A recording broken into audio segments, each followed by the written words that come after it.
I had another great request for a painting, and I thought I'd bring you outside, see the outdoors of where I live.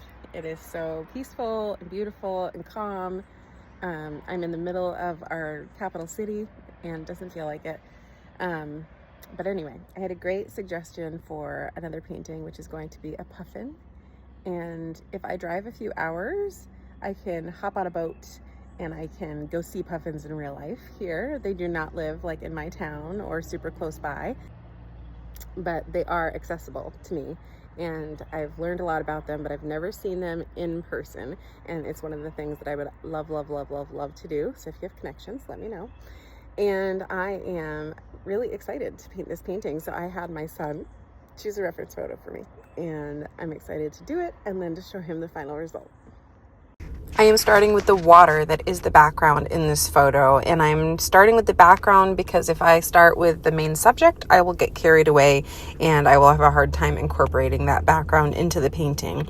So here I'm doing the more deeper colors, the ridges in the water that show the surface area of the water. I'm adding a little bit of deeper colors on top of some of those spots where I felt like they should be more prominent. And now I am outlining the puffin itself. I'm just kind of getting an idea for the shape of this bird, and I'm making sure that it fits well. Or do I need to add more water lines, or do I need to try to remove some of them to give it more space? So far I'm really liking the composition of this. I'm adding a little bit into the water for a reflection of the bird so that you can tell that it's above water, and it kind of just gives you a better idea of what is going on in this photo. And now I'm starting to deepen some of the areas on the wings, on the neck, top of the head, on the tail feathers, just to make sure that that contrast that is so apparent on these birds is there. I want to get these colors just right because they are such vivid oranges and yellows on these birds. And so I am adding a few different shades of red, orange, lighter colors of orange, yellow, etc. Onto this bird. Now I'm adding more to the water behind now that I am sure about where my bird is landing. And I'm still just doing those darker spots that show the water surface area. Painting just blue water beneath is going to look confusing if it's just a flat blue surface. So this helps give you more of an idea of where this bird is located.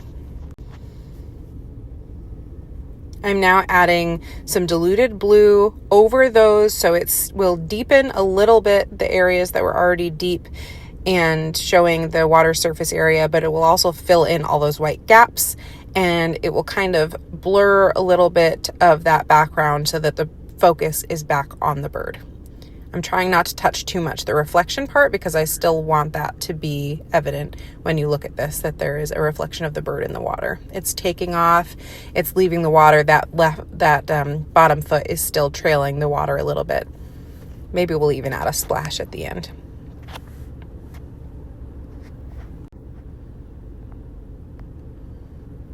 The wings are pretty dark, but I'm not using any black in this photo at all. I'm using deep blues, I'm using burgundies, browns, purples, and I am not using any blacks. I'm trying to make these colors nice and deep, but I do still want it to look realistic. And now I think I'm about done. All right, so what would you guys like to see next? And what do you think I should start doing with these paintings? I've had a couple people ask me already. I've had someone purchase one of them. And so I'm not sure what you think the end goal should be for these, or should I keep them all and show them at some point, or maybe make a giant cork board behind where I work where I put all of these. I'm maybe planning to do it for every single day for a little while. So let me know in the comments if you have ideas about that, or for future paintings, or if you just have something you'd like to say about puffins, Maine, anything like that. All right, subscribe, like, share, every little bit helps. Thanks, bye.